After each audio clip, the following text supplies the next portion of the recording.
Hello everybody and welcome to The Park. I am your host, Paul Rodriguez, and this is my personal audio log recorded content. And this week, I want to open up a little bit about the not so great moments in my life, particularly the moments where I felt a lot of anger and hatred towards others.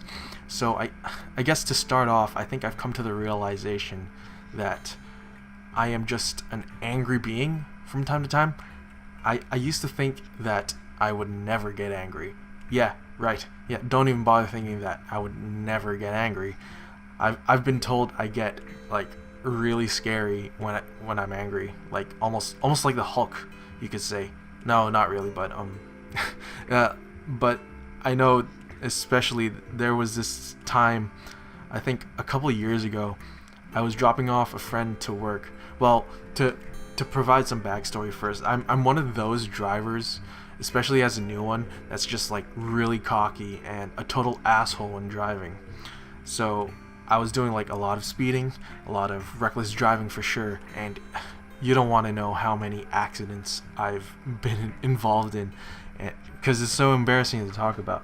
But anyways, you could say that I have like a really big ego for someone that drives a Toyota Corolla. So anyways, I was driving my friend to work at the mall this one day, or maybe it was an interview, I think. And I was stopped at the light at the intersection just before the mall. Well, actually, sorry, no. I was pulling up to the left turn lane at an intersection. I was behind another car that was waiting to turn left, as well as another car behind me, and I looked back at him, and I think he's following me a bit too close.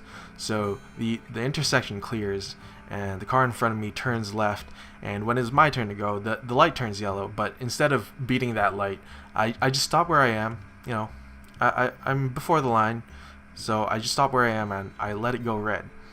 And then the guy behind me, he just lays it on the horn.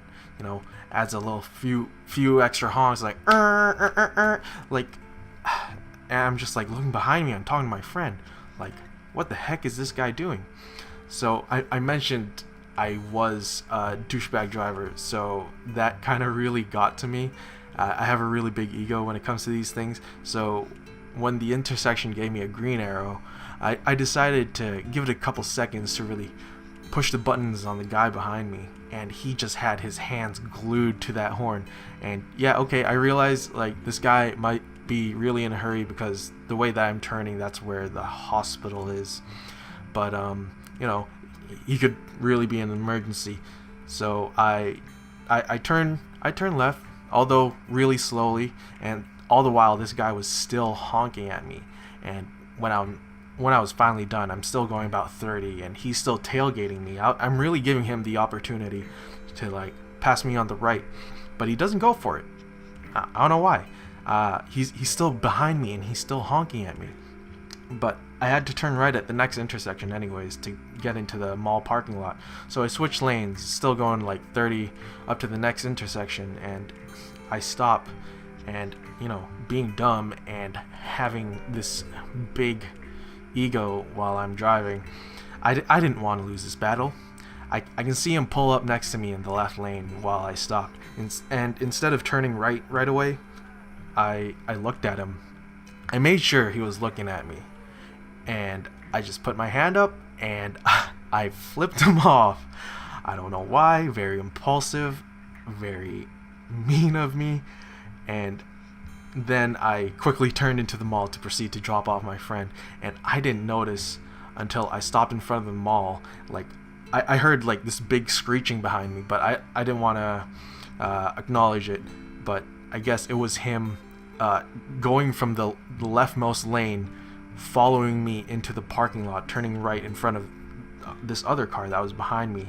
And I was stopped in front of the mall to let my friend out, you know, wish her luck on her interviews, only to realize that this guy was still in the mall parking lot behind me, just honking at me some more. And I'm just like, oh crap, this guy is really, really pissed, and I'll take the blame for that, of course. It was my fault. I gave him the finger, and anyways, at this point, it was just a goal for me to lose him. So I'm doing turns wherever possible to try to exhaust him.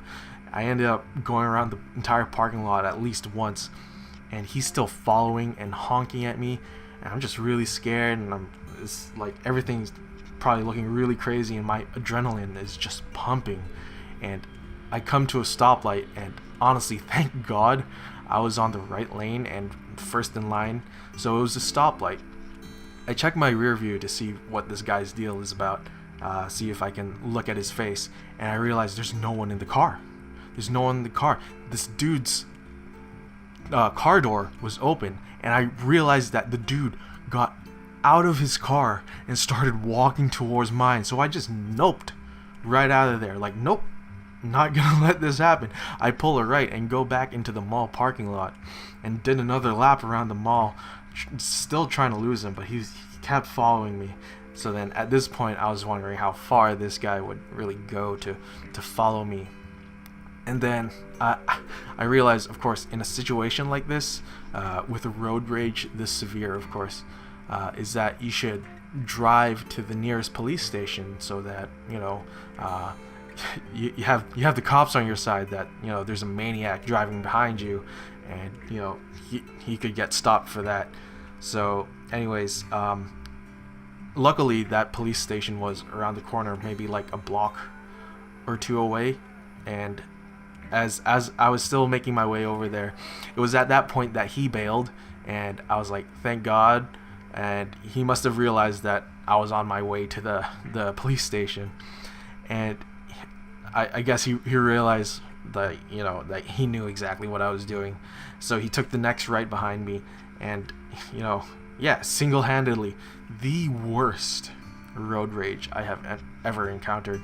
But low-key, I really wanted to see how far he would go, because I'm pretty sure I had a full tank at that time, and maybe I was thinking of giving him like a tour around Richmond, but anyways, it was both a thrill and a lesson for me, because that really taught me that having anger for someone, especially for someone that you don't know, is not going to end well for either party.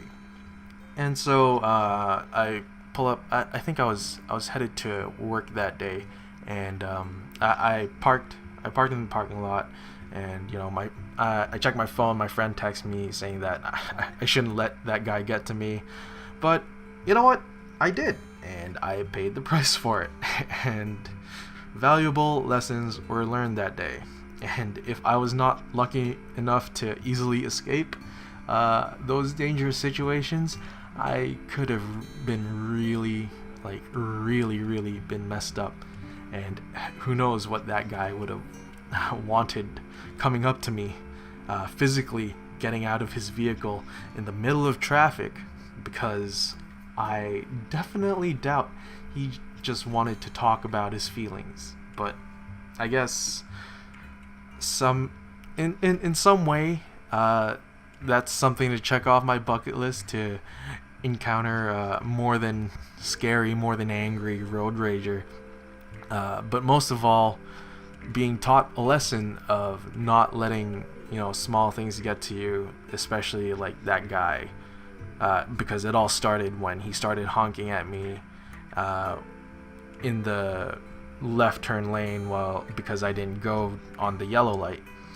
But yeah, like, I'm sure if a guy honked at me today, I probably wouldn't do anything about it. I'm not gonna promise that, but we're all just trying to get where we're going. I'll give him way. I'll stay safe about it, of course. I definitely won't flip him off now, but although, if you are one of those ones on the highway that's going really slow on the left lane, and we're passing you on the right, there is a special place in hell for you, my friend. But anyways, I'm joking. There's a significant experience. That was definitely my most significant experience with road rage, though I definitely do experience it every day, mostly in myself, but at the end of the day, I just want to live on and keep moving on with my life. So I choose to really look past the flaws and anger in other people, especially in myself, because that's definitely our downfall. If we can't manage to be peaceful to each other, if I can't manage to be peaceful to another person, I don't really see how it would be possible for the whole world to work as a whole. So yeah, I made that a goal to dial back on the anger that I feel towards people, especially like while I'm driving. And I think I'm doing well, and I intend to keep that going. But anyways, I think that's it for this week. I've also decided that I'll be doing a 2-week hiatus after the next episode. Spend some time with the family and friends, and spend some time with the host family that's going to be hosting me while I'm in Africa before I leave. And, give myself some personal me time as well. So anyways, tune in next week. Subscribe if you haven't already. You're not obligated to, of course. It's entirely your choice. Have a good day, good night, wherever you are, and thank you all for visiting.